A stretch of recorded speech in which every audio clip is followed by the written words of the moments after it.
Welcome back. ChannelsTV.com has more information for you. And on youtube.com/channelsweb, you can watch our videos. You can also watch us on your mobile device via your browser or download the Channels TV app for Android, iOS, and Windows devices from their respective stores. That's not all. Besides giving you access to news updates, the Channels TV and Channels 24 app have an eyewitness feature that you can use to share pictures, videos, or news of happenings around you. Just install the app, then tap and swipe to reveal the menu and just follow the instructions. The Chief Justice of the Kogi State High Court has adjourned hearing on the bail application of the senator representing Kogi West in the National Assembly, Dino Melaye, to Thursday, May the 10th. Justice Nasiru Ajana's decision follows the failure of the lawyers of the police and Senator Melaye to file their affidavit on the bail application. The embattled senator, who is currently on admission at the National Hospital in Abuja, was remanded in police custody by the same court over alleged unlawful possession of arms alongside two others in Kogi State. Melaye was arrested on April the 24th after police laid siege to his house in Abuja. He's also accused of attempting to escape arrest and implicate the police in an attempt to commit suicide. Youth in Melaye local government area, the oil-producing riverine community in Ondo State, have staged a peaceful protest against alleged marginalization by the state government. The youth who stormed the streets of the local government headquarters lament the area has suffered neglect for years, despite producing the bulk of the state's revenue.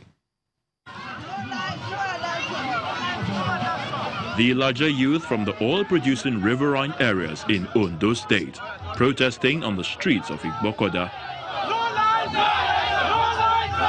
The angry protesters are lamenting the lack of basic infrastructure in their communities. We are tired and sick of underdevelopment in our land.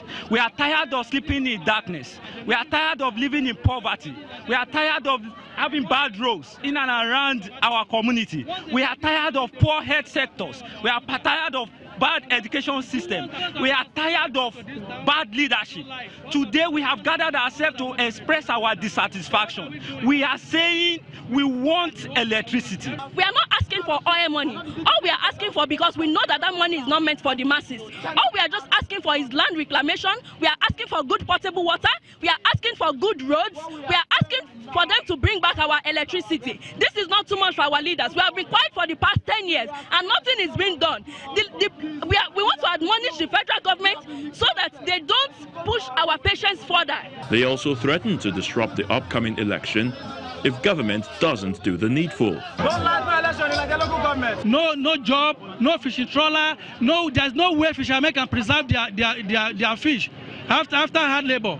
So we want government to come to our rescue. The chairman of the State Government Intervention Agency, Ondo State Oil Producing Areas Development Commission, or SOPADEC, pledges that something will be done soon. About 2 or 3 weeks ago, we were in a meeting of Ondo South Senatorial District of APC, where the director in the Niger Delta Power Holding briefed us about what Niger Delta Power Holding is doing to restore life there in earnest. We already have a collaboration with BEDC and all the critical stakeholders. So the government is passionate about it, and I hope that in due course this will materialize and will yield results. Promise made. What the youth of Melaye will now be watching to see is if government matches word with action before their patience finally runs out. In southwest of the South, once again, the Delta State government says it will do everything necessary to ensure the completion of the Agwashuku Earth Dam project because of its importance to the development of the state and the country. With many communities still lamenting non-availability of potable water for many years now, stakeholders believe the completion of the over 600 million naira project awarded since 2005 would enhance water supply. According to the United Nations Children's Fund, UNICEF, 69 million Nigerians do not have access to safe water. 19 million have to walk long distances to get water. And this story is not different in Delta State. For many communities in Delta State, lack of potable water is amongst the multiple challenges the people have been facing. For us to survive here is very hard because here we are lacking water. Just this river This where, especially this river, this bad river, some people go there to fetch water. The water one with the drink, every dirty things, then they put for the water. Now that one how they drink. So we they suffer. In a bid to reduce the incidence of this challenge, the Delta State Governor, Dr. Ifeanyi Okowa, has commissioned some water schemes with many more in the pipeline. And now attention has been shifted to the Earth Dam project in Abo Ogwashi, undertaken and almost abandoned by the federal government, with high expectations to solve the age-long perennial water problem in these communities. And that challenge has to do with the fact that Commissioner for Water Resources, in a press briefing in Asaba, explains that the multi-million naira dam project, which was initiated in 2005 by the federal government, has since been neglected.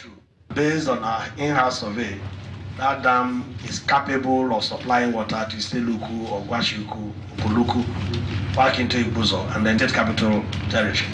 One major issue of discourse that I had earlier on is the fact that the BOQ of that dam included a gigantic water treatment plant, which today the federal ministry does not want to get involved. Improving potable water supply calls for a strong commitment from all partners, the government, the private sector and communities. Therefore, the initiative and foresight for this project must not be forgotten, but achieved for the well-being of the people. In the southeast, the government and police authorities in Anambra State are taking preventive measures against any possible clash between cattle breeders and farmers. At a joint meeting of the Herders Farmers Cattle Menace Committee, the State Commissioner of Police, Garba Umar, told traditional rulers and other concerned residents to pour out their grievances to allow a peaceful settlement of issues.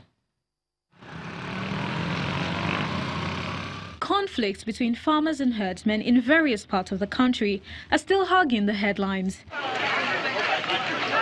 While most of the violence is reported in the northern part of the country, states in other regions are taking proactive measures to nip growing tensions in the bud, with constant meetings to quell any crisis. In Anambra State, southeast Nigeria, a friendly meeting between the farmers, herders and leaders in the community is convened by the State Police Command and the state government. Worries and concerns over the maintenance of peace are laid down as those in attendance try to reach an understanding. I was able to know Gidado, the Serkin Fulani. Beside him, all the people that causes this problem, none of them has bothered to know who the equal of Umweri is, or who the PG of Umweri is.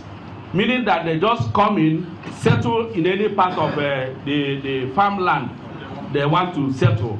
And when you try to confront them, they will be violent.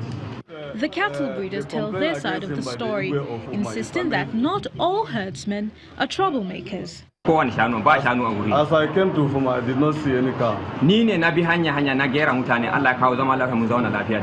the person that follow all what I can follow to make sure that we are living in harmony with the people of Fuma.